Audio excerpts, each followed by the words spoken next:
Anak itu hanya satu, jadi anak tidak perlu membawa buku sampai bungkuk tadi gitu.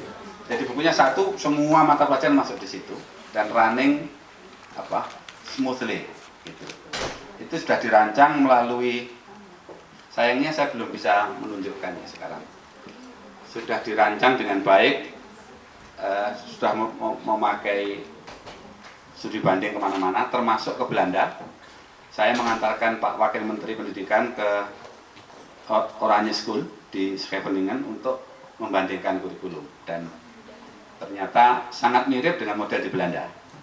Jadi kalau Bapak Ibu ada pengalaman menyekolahkan putranya di Belanda, di SD ini sudah sangat mirip dengan model yang negara-negara maju, gitu gampangannya. Contoh tema misalnya gini, diriku, ini pelajaran bahasa Indonesia, PPKN, matematika dan seni budaya masuk di sini. Kemudian walaupun ini diajarkan oleh orang lain, oleh guru lain, agama dan olahraga, itu juga bisa menggunakan tema ini untuk alat masuknya, gitu ya. Jadi modelnya seperti ini. Nanti ada tema berikutnya. Jadi satu semester hanya ada 4 tema. SD itu hanya 4 tema, dan 4 tema berikutnya di semester berikutnya. Untuk SMP dan SMA, IPA dan IPS diajarkan terpadu, Bapak Ibu. Siswa belajar fenomena menggunakan biologi, fisika dan kimia atau geografi, sejarah dan ekonomi, tergantung IPA atau IPS-nya, dan sosiologi secara menyeluruh. Jadi kalau dulu ada, sekarang gurunya satu tapi ulangan fisika gitu. Masih begitu. Gurunya satu tapi masih ulangan biologi di SMP gitu. Nah, mulai kurikulum baru ini tidak begitu lagi. Ulangannya ya ada satu kasus gitu, misalnya anak diminta membuat ulasan berdasarkan ilmu dia, biologi, fisika, kimia. Misalnya saluran pencernaan gitu. Itu kimianya ada di sana, fisikanya ada, biologinya ada. Jadi lebih menyeluruh. Ada problem sedikit untuk untuk SMA.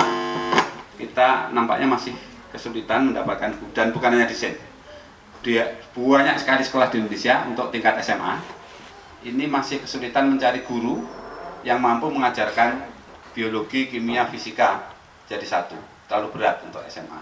Jadi untuk sementara kita masih terpisah, tetapi para guru itu akan berkoordinasi.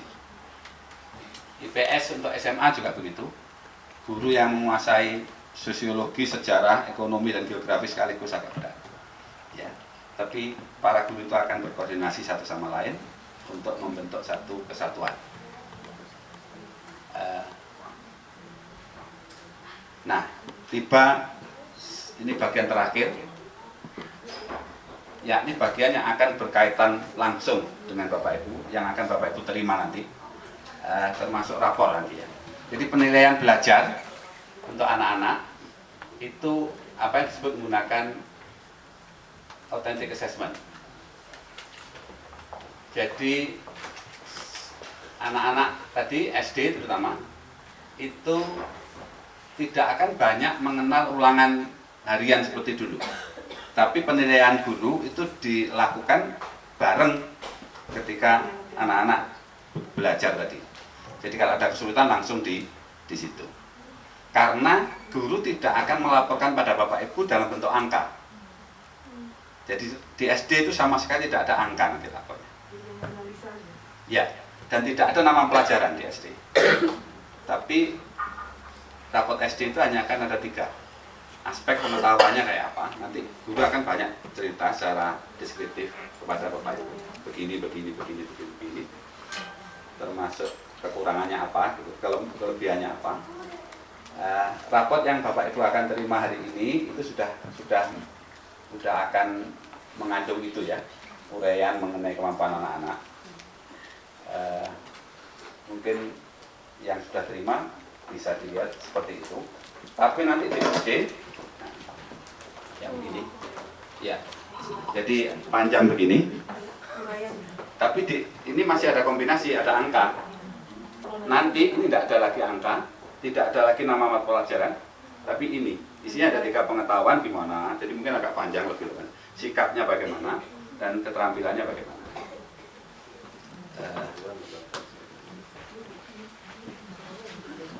Anak-anak itu masih mungkin akan menerima tes tulis, tapi tidak lagi banyak ABCD sekarang.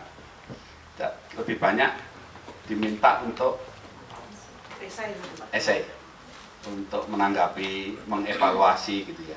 Misalnya ada kejadian truk lewat jembatan, roboh jembatannya, truknya masuk jurang.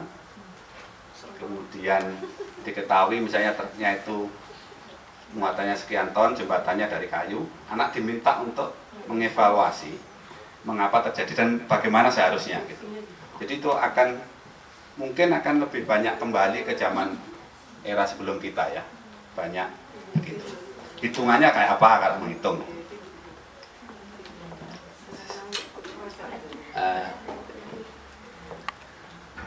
Di ekonomi SMA misalnya, kasus antara yang banyak dikritik antara penebangan hutan dan penanaman palm oil gitu ya, itu bisa menjadi satu pertanyaan untuk ulangan ekonomi atau ulangan IPS mereka gitu. Jadi banyak yang harus diungkapkan oleh anak-anak. Ada portofolio, penilaian portofolio itu adalah artefak atau rekaman jejak belajar mereka, perkembangan belajar dari awal tahun sampai akhir gitu ya. Jadi misalnya bahasa Inggris, penilaian pakai portofolio itu dikumpulkan saja bagaimana anak-anak itu mengerjakan misalnya essay, writing dari awal tahun sampai akhir. Dan akan kelihatan progres dari kemampuan anak itu, dan itu sudah bisa jadi alat penilaian. Jadi penilaian tidak harus dalam bentuk ulangan kertas dan pena seperti itu. Juga unjuk karya, performa dan proyek. Ini secara umum para guru akan berlatih lebih detail, lebih serius mengenai bagaimana masing-masing penilaian ini akan dilakukan. Tapi untuk Bapak Ibu yang penting kita laporkan dulu. Nanti pada akhir semester Bapak Ibu akan menerima rapot yang agak berbeda gitu ya, dari yang biasanya Bapak Ibu terima ketika Bapak Ibu putranya sudah menggunakan kurikulum baru.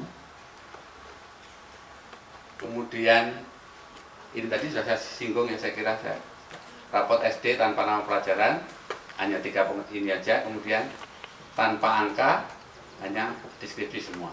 SMP SMA akan masih ada nama mata pelajaran, masih. Kemudian kombinasi angka dan deskripsi sudah mirip dengan yang sekarang kita berikan. Hanya saja